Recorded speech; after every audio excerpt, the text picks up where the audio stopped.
Hasbro Pulse recently unveiled their latest wave of Star Wars Black Series action figures that will debut in summer 2021.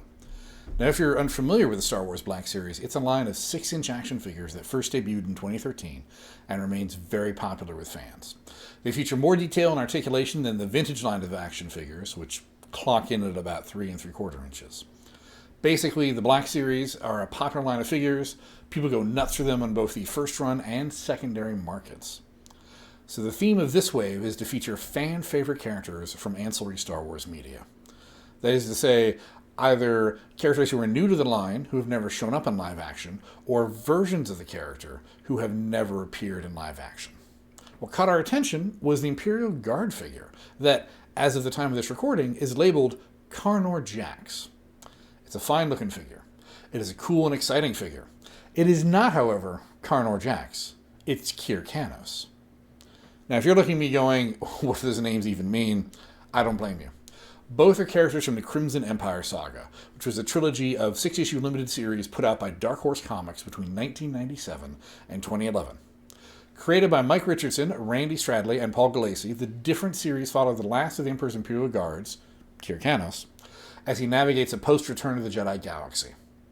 Now, the Imperial Guards are those folks in the red robes who, in the original and prequel films, just do nothing but stand around and look surprisingly badass.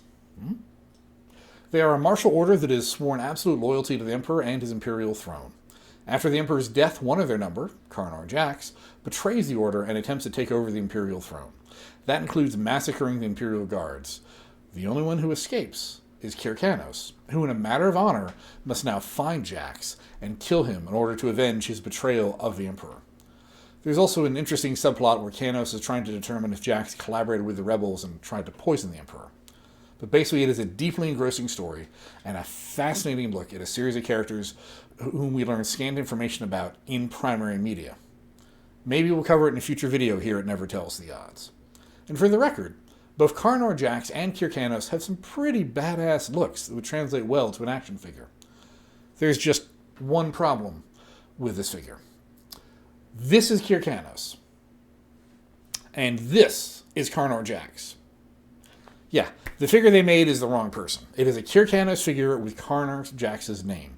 Now, to be fair, neither Kir Kanos nor Carnor Jax have mainstream appeal, and both are kind of cult characters. They're from ancillary media that not only is no longer considered canon, hasn't even been in print for over a decade. So it's easy to see how someone could have made a mistake in concepts, design, packaging, marketing, or approval. And those of us here at Never Tell Us the Odds get that. God knows we have made our fair share of mistakes. What is bizarre to us is how it could get this far. I mean, it had to go through concept, design, packaging, marketing, and approval. And no one noticed. No one said, hey, you know what? Let me pull this up on Wikipedia and make sure everything jives. Now, I know what you're thinking. Now, hold on there, Mal. You said Jax used to be an Imperial Guard. Maybe this action figure is just a picture of him in his uniform from before he betrayed his brethren. And to that I say, that is an interesting solution. I like your out-of-the-box thinking. But no. I mean, look at the packaging. The image they have on the inner flap is literally the cover to Crimson Empire 3, which shows Kir Kanos leaving his guard regalia behind and striking off on a new life.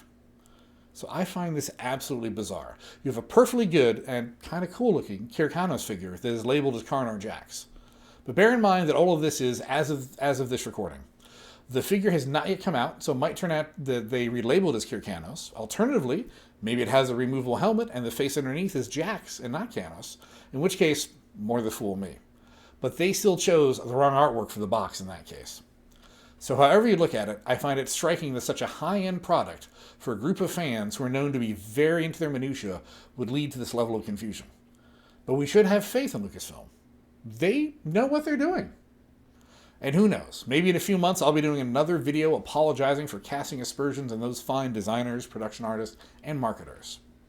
But in the meantime, if you enjoyed this video, please click like and subscribe. If you did not enjoy this video, click the dislike button, but thank you for watching through. And feel free to click the bell icon to be notified whenever we upload new videos to this channel. And if you want to know more about the Black Series, Dan Larson over at Toy Galaxy did a top 10 list of Star Wars Black Series action figures, and that is worth checking out.